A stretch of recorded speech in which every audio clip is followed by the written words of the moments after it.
7 सितंबर 1996 को एक सामान्य रात में लास वेगास एक ऐसी घटना का गवाह बना जिसने संगीत के इतिहास को हमेशा के लिए बदल दिया। टुपैक शकूर, संगीत और पॉप संस्कृति के एक महान आइकन को सड़क पर गोली मार दी गई। लेकिन उस भयावह रात में वहां क्या हुआ था, यह आज भी रहस्य में डूबा हुआ है। यदि आपको लगता है यह बस एक हिंसक गोलीबारी थी, तो गलत है। टुपैक केवल शिकार नहीं था, वह कई अनुत्तरित प्रश्नों की एक श्रृंखला की चिंगारी था। यह रैपर, अभिनेता, कार्यकर्ता अपने करियर के चरम पर था, दोस्तों, दुश्मनों और उद्योग से घिरा था। उसकी हत्या तो जल्दी हुई, पर परिणाम आज भी गूंजते हैं। क्या यह गिरोह का अपराध था, या उसके संगीत बोल का बदला, या शायद कुछ और भी जटिल और अंधकारमय जिसमें वे लोग शामिल थे जो उसके सबसे करीब थे? अब कई साल बाद भी वह अनुत्तरित प्रश्न हमें आज भी सताता है। टुपैक शकूर की मौत का असली जिम्मेदार कौन था, और किसी को कभी दंडित क्यों नहीं किया गया? लेकिन सच्चाई शायद हमारी कल्पना से कहीं ज्यादा जटिल हो सकती है। हम समय में पीछे जाकर टुपैक के जन्म, सफलता और मृत्यु को देखेंगे। शुरुआत एक आइकन के उदय से करेंगे। टुपैक शकूर का जन्म 16 जून 1971 को ईस्ट हार्लेम, न्यूयॉर्क में हुआ था, एक ऐसे परिवार में जो राजनीतिक सक्रियता के लिए जाना जाता था। उनकी मां अफेनी शकूर ब्लैक पैंथर पार्टी की एक सदस्य थीं और उनके पिता उनके बचपन के ज्यादातर समय में मौजूद नहीं थे। बचपन से ही टुपैक ने समानता और न्याय का संघर्ष देखा, जिसने उनके नजरिए और संगीत को गहराई से प्रभावित किया। पर कई कलाकारों से अलग, टुपैक ने सिर्फ मशहूर रैपर बनने का सपना नहीं देखा था। वह एक कवि, एक अभिनेता और एक विचारक थे, और उनकी काबिलियत संगीत से कहीं बढ़कर थी। अपनी किशोरावस्था में वह बाल्टीमोर चले गए, जहां उन्होंने एक कला विद्यालय में पढ़ाई की और ज़ादा पिंकेट जैसी दोस्त बनाई, जो उनकी सबसे करीबी दोस्तों में से एक बनी। टुपैक ने वहीं अपनी अद्वितीय आवाज विकसित करनी शुरू की, जिसमें कविता संग सामाजिक सांस्कृतिक मुद्दे थे। जब वह वेस्ट कोस्ट गए, करियर चल निकला। उनकी पहली एल्बम टुपैकलिप्स नाउ, जो 1991 में रिलीज हुई, ने एक कहानीकार के रूप में उनकी काबिलियत और वर्जित विषयों पर बात करने की उनकी क्षमता को सामने लाया। पुलिस की बर्बरता, नस्लीय असमानता, गरीबी और सड़कों पर हिंसा टुपैक के संगीत सिस्टम और कई लोगों के जीवन की स्थितियों की आलोचना करते थे। वह दर्द के बारे में गाने के अलावा उसे निडरता से दुनिया के सामने लाते थे।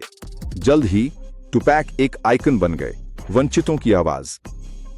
परंतु उनकी कामयाबी ने दुश्मन भी पैदा किए, और गिरोहों तथा संगीत उद्योग की अंधेरी आकृतियों से उनके जुड़ने से उनका जीवन और भी पेचीदा होता गया, खासकर हिप हॉप की ईस्ट कोस्ट और वेस्ट कोस्ट के बीच बढ़े हुए तनाव से। टुपैक के स्टारडम बढ़ते ही उनकी जिंदगी ज्यादा तनावपूर्ण होती गई। संगीत में सफलता ने उन्हें प्रसिद्धि और पैसा तो दिया, पर समस्याएं और अवांछित ध्यान भी दिया। रैपर द नोटोरियस के साथ उनकी प्रतिद्वंद्विता और रैप की ईस्ट कोस्ट तथा वेस्ट कोस्ट के बीच बढ़ता तनाव टुपैक को हिप हॉप के इतिहास के सबसे भीषण संघर्षों के केंद्र में ले आया। सूज नाइट की डेथ रो रिकॉर्ड्स के साथ टुपैक के संबंध और भी विवादास्पद होते जा रहे थे। सूज नाइट, एक निर्दयी और डरावना व्यापारी, टुपैक की जिंदगी का एक अहम हिस्सा बन गया। परंतु टुपैक रिकॉर्ड लेबल के दिए मौके के लिए भले ही आभारी थे, पर उन्हें शीघ्र ही झात हो गया कि जिस कलात्मक स्वतंत्रता को वे इतना महत्व देते थे, उसे नाइट और संगीत उद्योग की उम्मीदों के दबाव में बलिदान किया जा रहा था। तनाव और नियंत्रण के इस माहौल में टुपैक अपने अंदर के शैतानों से भी जूझ रहे थे। 1994 में उन्हें यौन उत्पीड़न के लिए दोषी ठहराया गया और जेल हुई, जिससे उनका मानसिक और भावनात्मक स्वास्थ्य बिगड़ गया। इस दौरान टुपैक का संगीत और ज्यादा आत्मनिरीक्षण और गुस्से से भर गया, जो न्याय प्रणाली और मनोरंजन उद्योग के साथ उसकी निराशाओं को दर्शाता था। इसके अलावा वह अपने करीबी दोस्तों और सहयोगियों से भी दूर होता जा रहा था और अकेला महसूस कर रहा था। उसे पता था कि उस पर निगरानी है और उसकी जान खतरे में है, पर खतरा कहां से आ रहा था, ये वह नहीं जानता था। उसे पता नहीं था कि सामाजिक न्याय के लिए लड़ते और सार्वजनिक विवादों में उलझते हुए वह खुद को एक बड़े तूफान के केंद्र में डाल रहा था। रैप की दुनिया में बिगी स्मॉल्स जैसी शक्तिशाली हस्तियों के साथ दुश्मनी और ज्यादा खतरनाक होती जा रही थी। जो एक संगीतमय विवाद के रूप में शुरू हुआ था, वह जल्द ही व्यक्तिगत और हिंसक हो गया। यह 7 सितंबर 1996 को लास वेगास में एक पार्टी की रात थी। टुपैक शकूर अपने करियर के शिखर पर था और शहर सितारों की मौजूदगी से जगमगा रहा था। वह डेथ रो रिकॉर्ड्स के सीईओ सूज नाइट के साथ माइक टायसन और ब्रूस सेल्डन के बीच एक बॉक्सिंग मैच देखकर लौटे थे, जो रैप की दुनिया के 2 सबसे प्रसिद्ध और शक्तिशाली व्यक्तियों के लिए वेगास में एक सामान्य रात थी। मैच के बाद जो सिर्फ मनोरंजन की एक सामान्य रात लग रही थी, वह जल्द ही एक बुरे सपने में बदल गई। टुपैक और सूज कार में थे, एक नाइट क्लब जा रहे थे, जब एक ट्रैफिक लाइट पर रुकने पर एक गाड़ी पास आई। गाड़ी का शीशा नीचे हुआ और अचानक ही टुपैक की कार पर गोलियां बरसने लगीं। रैपर को 4 गोलियां लगीं, जिनमें से 2 सीधी उसकी छाती में जा लगीं, जिससे वह बुरी तरह से घायल हो गया। ड्राइव कर रहे सूज नाइट को भी गोली लगी, लेकिन वह बच गए। तत्काल प्रतिक्रिया भ्रम और घबराहट की थी।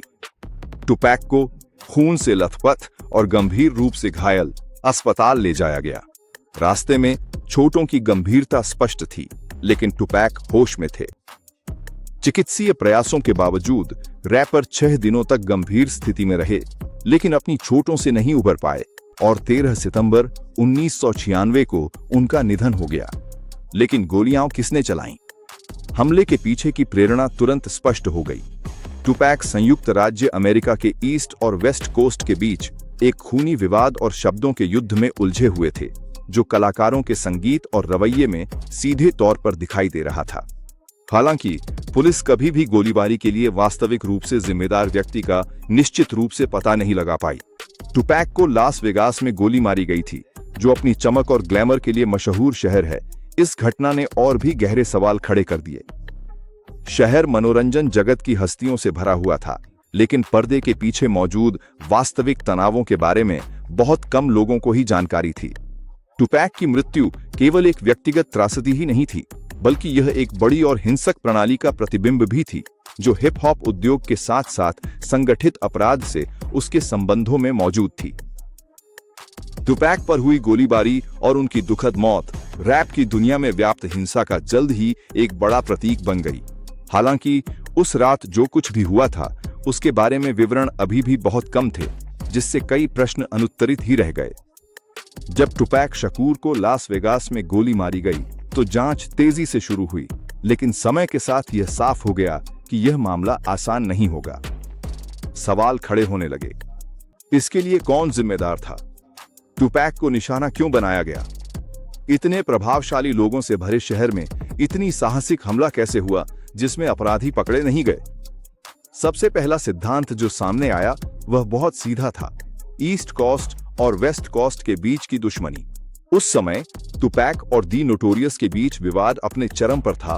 वे सार्वजनिक रूप से आरोप लगाते और अपने गानों में आक्रामक संदेश देते थे। 2 रैपर्स के बीच एक मामूली अहम का टकराव दिखने वाला विवाद जल्द ही बहुत बड़ा हो गया, जिसमें न केवल संगीत बल्कि गिरोह और हिप हॉप उद्योग के शक्तिशाली लोग भी शामिल हो गए।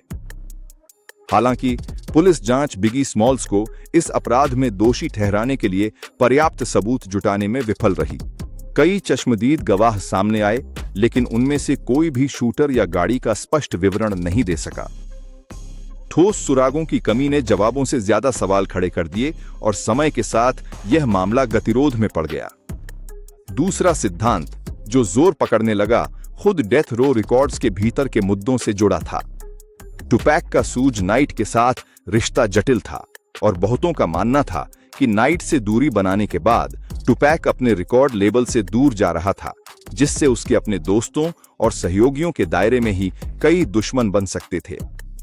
क्या लास वेगास में हुई हिंसा का ताल्लुक डेथ रो रिकॉर्ड्स के आंतरिक संघर्ष से अधिक ईस्ट और वेस्ट कोस्ट की सार्वजनिक प्रतिद्वंद्विता से था? जैसे जैसे टुपैक सूज नाइट और डेथ रो रिकॉर्ड्स से दूर होता गया, कुछ और भी बुरा सामने आने लगा। उन दोनों का रिश्ता, जो कलात्मक स्वतंत्रता के वादों के साथ शुरू हुआ था, जल्द ही जहरीला हो गया। संगीत उद्योग विभाजित था और टुपैक पर एक ऐसी प्रणाली का दबाव लगातार बढ़ता जा रहा था जो उसे भीतर ही भीतर खपत कर रहा था। यह तनाव केवल व्यक्तिगत नहीं था। जब टुपैक डेथ रो में शामिल हुए तो वह उद्योग के सबसे शक्तिशाली और क्रूर रिकॉर्ड लेबलों में से एक के केंद्र में थे। सूज नाइट के नियंत्रण में डेथ रो रिकॉर्ड्स न केवल अपनी व्यावसायिक सफलता के लिए बल्कि हिंसा और सत्ता के संघर्षों के लिए भी जाना जाता था। बहुत से लोग मानते थे कि टुपैक यह समझने लगे थे कि वह इस खेल में शतरंज का मोहरा बन गए हैं और वह किसी तरह इस चक्र से बाहर निकलना चाहते थे। लेकिन सच तो यह है कि वह फंस गए थे। प्रसिद्ध, अनुबंध और शक्तिशाली हस्तियों के साथ बनाए गए गठबंधनों ने उन्हें कमजोर बना दिया था। दुश्मन अब पास आने लगे थे और टुपैक के मामले में दुश्मन सिर्फ बाहरी लोग ही नहीं थे बल्कि उस उद्योग के अंदर के लोग भी थे जिसे आकार देने में उन्होंने स्वयं सहायता की थी। वह न केवल बिगी के साथ दुश्मनी के दबाव और सड़कों पर हिंसा का सामना कर रहे थे बल्कि उन लोगों की साजिशों और हेरफेर का भी सामना कर रहे थे जो उनकी जिंदगी के बहुत करीब थे, जितना वह मानना चाहते थे। कुछ लोग ऐसे थे जो उनकी चमक का फायदा उठाते हुए टुपैक को अपने साम्राज्य के लिए एक खतरा मानते थे। शायद इसी आंतरिक तनाव ने उन्हें इतना कमजोर बना दिया और अंत में लास वेगास में हुई गोलीबारी के पीछे यही असली कारण हो सकता है। जो सिर्फ एक गिरोह का हमला लग रहा था, वह असल में एक सोची समझी चाल हो सकती थी, संगीत उद्योग के अंदर सत्ता पलटने की एक कोशिश जिसमें टुपैक निशाना बन गए। टुपैक शकूर की मौत सिर्फ संगीत की दुनिया के लिए एक नुकसान नहीं थी, यह एक त्रासदी थी जो पीढ़ियों तक गूंजती रही। लेकिन सबसे हैरानी की बात यह है कि उनके निधन के सालों बाद भी टुपैक पॉप संस्कृति की सबसे प्रभावशाली और चर्चित हस्तियों में से एक बने हुए हैं। उनका संगीत आज भी लाखों लोगों के दिलों में गूंजता है।